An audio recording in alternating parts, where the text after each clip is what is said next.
keď spadne pretekár na vnútornej lyži, vždy sa môže pokúsiť, ale teraz už ide Peťa. Áno, teraz je to ten najväčší priestor pre slovenského fanúšika, pretože Petra Vlhová začala svoj boj o 24. pódium v kariére a 12. v tejto sezóne. Zatiaľ 5 prvých a 6 druhých miest na jej konte. Ale trápenie na prvých bránkach. Trápenie, ale ide agresívnejšie. Tie podmienky nie sú úplne ideálne, ale teraz už pustili, že a už pôjde tak, ako to Peťa vie. Ide s maximálnym atakom, ako sme u nej zvyknutí. Navyše je si vedomá tej straty, takže naozaj tam musí dať maximálnu dávku rizika. Aj za cenu drobných chybičiek. Stále stráca. Nie je to úplne tá Petra, ktorú poznáme, ale na prvé miesto je to určite bude stačiť teraz. Ten náskok je veľký samozrejme, ale stratila z neho veľmi veľa.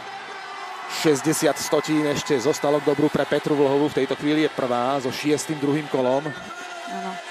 Ale či to bude stačiť na pódium, to ešte v tejto chvíli je veľmi ťažké predpokladať. Ale v najhoršom prípade si udrží to 4. miesto, ktoré mala po prvom kole. Ale ja si myslím, že pôjde ešte vyššie.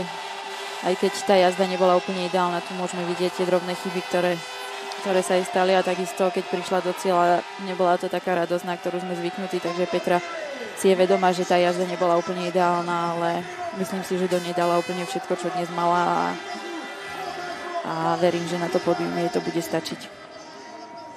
O tom sa už môže rozhodnúť po tejto jazde. Ak Frida Hansdotterová čas Petry Vlhovej neprekoná, tak to už bude istota stupňa víťazov. 500 sekundy, minimálny náskok Fridy a trápi sa Frida. Veľká chyba a toto je koniec nádejí. Takže Petra Vlhová je na pódiu. To je v tejto chvíli jasné. 24.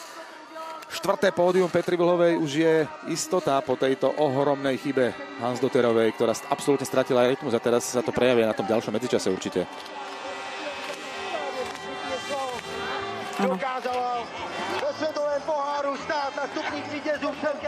To už je naozaj veľká strata Fridy.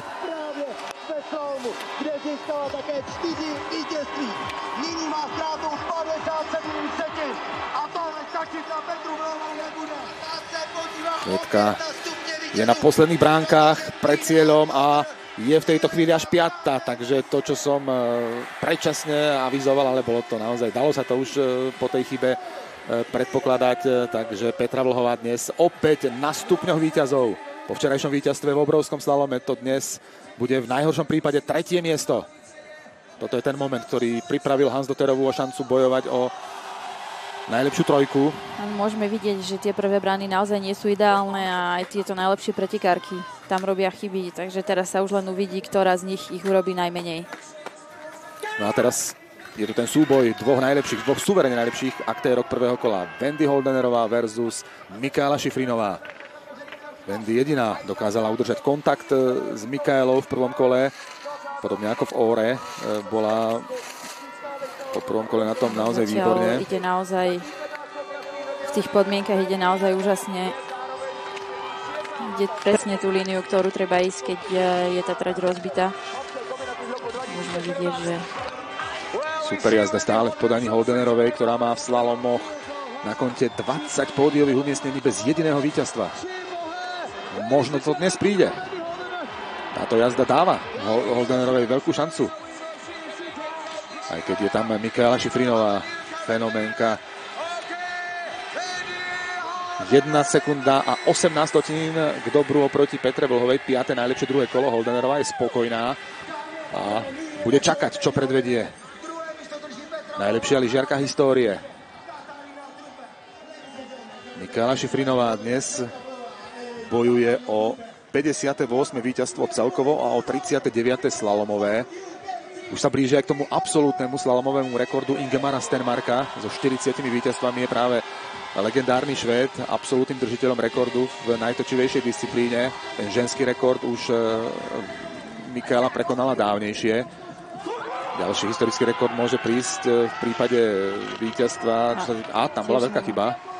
Ale nie až tak veľká, že by ju stala veľa času, aj keď si je pravda, že má už len 37 stotín. Uvidíme, ako to zvládne. Stále tam ešte ostalo dosť, ale... Mala som pravdu, nebola až taká veľká, ale teraz už Michaela ide tú svoju jazdu, ktorú poznáme a myslím si, že ten náskok ešte veľmi narastie. Je to tak, Šifrinová ide za víťazstvom veľmi tvrdo. Veľmi tvrdo a jednoznačne a bude to možno aj víťazstvo opäť aj v druhom kole a ak sa jej to podarí v týchto ťažkých podmienkách víťazí aj v druhom kole, myslím si, že to bude asi hovoriť za všetko. Dnes je to Šifrinová opäť v tom najlepšom možnom vydaní. Nikto jej nemôže uprieť, že má najlepšiu slalomovú techniku. Je v cieli a je víťazka o 85 sekundy. A je to napokon nie najrýchlejšie, ale nechýbalo k tomu veľa, aby to bolo aj najrýchlejšie druhé kolo pre Mikaelu Šifrinovú, ktorá teda dosahuje 39. slalomové víťazstvo, 58. celkovo. V druhom kole bola rýchlejšia iba Katarína Trupeová, ktorá takisto dnes predviedla fantastickú jazdu v druhom kole a posunula sa zo 16. miesta takmer až na stupeň víťazov.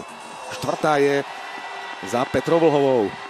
Takže Mikaela Šifrinová a jej ďalší historický zápis, 15. víťazstvo v tejto sezóne, nový absolútny rekord ženského zjazdového lyžovania vo svetovom pohári.